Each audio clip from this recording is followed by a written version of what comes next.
Well, let's go back to one of our top stories today. Of course, Fitch Ratings has a forecast that Ghana's public sector debt will hit 99% of GDP by the year end. Well, let's get more on that. We're joined by Nabil Ahmed Rufai. He joins us now in Accra. Nabil, always good to see you on the show. It has been a while. Now, of course, we know Ghana has been working quite hard on a plan to restructure its debt this year. So give us some more insight into the realities on ground that are behind this latest report we see from Fitch.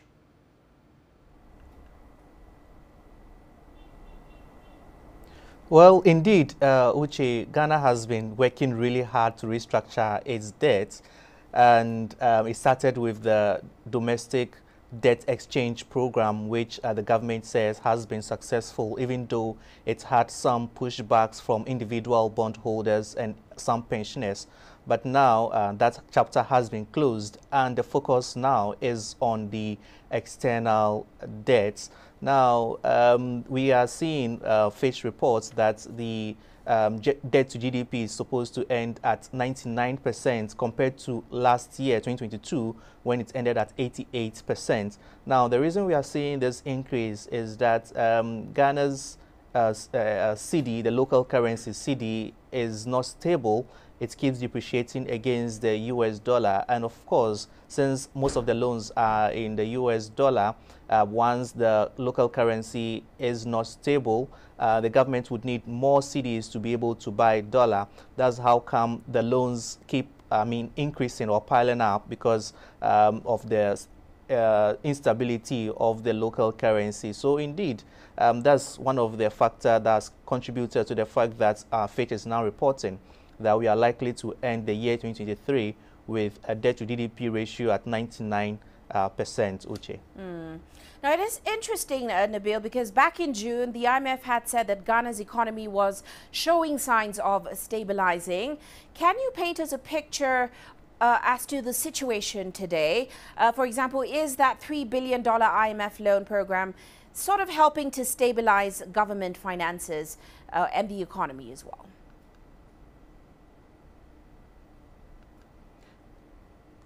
Well, indeed, in June, the IMF came out to say that Ghana's economy was stabilizing because in May, Ghana received the first tranche of $600 million as part of the $3 billion IMF bailout. So that went a long way to help stabilize the country's economy, because the central bank had its foreign exchange reserves really shored up. And also that also improved the macroeconomic indicator in terms of reducing inflation and also stabilizing the currency cedi at that point. But since then, Ghana has not received any further transfer of the IMF loan, so things began to tumble down. That's how come we are seeing the cedi not to be stable against the US dollar and other major foreign currencies.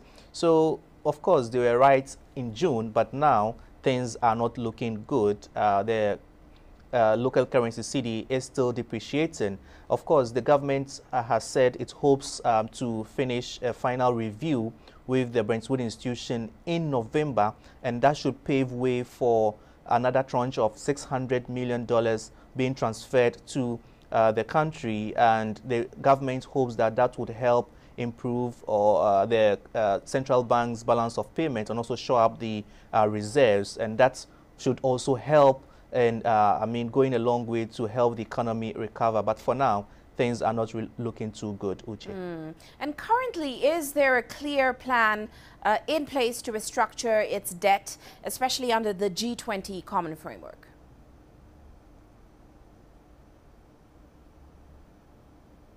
Yes, a lot has been going on behind the scenes with regard to Ghana's external debt, and there's been a lot of negotiations with the G20 common framework, and the government is looking to restructure up to $20 billion worth of external debts under the G20 common framework, and also that includes some official bilateral debt and also some commercial and non-commercial loans.